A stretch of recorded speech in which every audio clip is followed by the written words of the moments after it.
যারা সংবিধান লঙ্ঘন করেছে তাদের সবার বিরুদ্ধে আইন অনুযায়ী ব্যবস্থা নেওয়ার দাবি জানিয়েছেন বিএনপির ভারপ্রাপ্ত চেয়ারম্যান তারেক রহমান।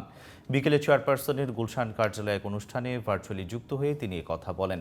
আর কেউ যাতে দেশকে তাবেদার রাষ্ট্রে পরিণত করতে না পারে এবং পতিত সরকার যেন মাথা চাড়া দিতে না পারে, এই দুই ইস্যুতে দেশে কোনো বিভক্তি নেই বলে মন্তব্য করেছেন তারেক রহমান। ফ্যাসিবাদের নানা অপকর্ম গণমাধ্যমে তুলে ধরার আহ্বানও জানান তিনি। বিস্তারিত থাকছে মনিরুজ্জামানের রিপোর্টে।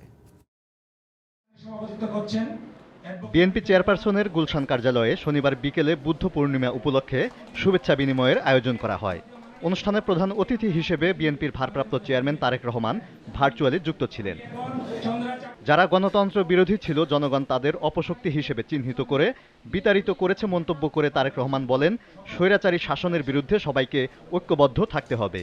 বিএনপি সহ বাংলাদেশের পক্ষের প্রতিটি রাজনৈতিক দল জনগণের এই দাবির সঙ্গে সম্পূর্ণ একমত।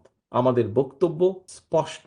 যারা বারবার সংবিধান লঙ্ঘন করেছে, দেশে অবৈধ সংসদ বা সরকার গঠন করেছে, যারা সংবিধান লঙ্ঘনের সঙ্গে জড়িত ছিল, তাদের প্রত্যেকের বিরুদ্ধে আইনগতভাবে ব্যবস্থা নিতে হবে। বিএনপির ভারপ্রাপ্ত চেয়ারম্যান বলেন, পতিত স্বৈরাচার সরকার রাজনৈতিক উদ্দেশ্যে ধর্মকে ব্যবহার করত। গত ১.৫ দশকে সব ধর্মীয় হামলার নেপথ্যের কাহিনী তুলে ধরতে গণমাধ্যমের প্রতি আহ্বান জানান তিনি। ফ্যাসিবাদী শাসনকালের বর্বরতার যে চিত্র যদি আমরা প্রতিনিয়ত স্মরণ রাখতে পারি, তাহলে একদিকে যেমন দেশে কার্যকর গণতন্ত্র উত্তরণের পথ সুগম করবে এটি, ঠিক একইভাবে অপরদিকে ফ্যাসিবাদ বিরোধী রাজনৈতিক দলগুলোর মধ্যে কেউ বিভেদ বা বিরোধ উস্কে দিতে সক্ষম হবে না। বিএনপি অন্তর্বর্তী সরকারকে সফল দেখতে চায় মন্তব্য করে তারেক রহমান বলেন, তারা তাদের কর্মপরিকল্পনা তুলে ধরলে বিভ্রান্তি সৃষ্টি হতো না।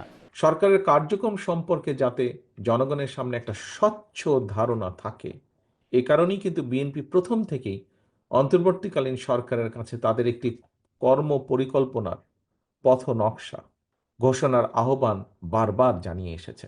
সবার জন্য নিরাপদ রাষ্ট্র নিশ্চিত করতে গণতন্ত্রের বিকল্প নেই বলে মন্তব্য করেন বিএনপির ভারপ্রাপ্ত চেয়ারম্যান। গণতন্ত্রই একমাত্র উত্তম বিকল্প। Moniruzzaman, GTV news, Dhaka.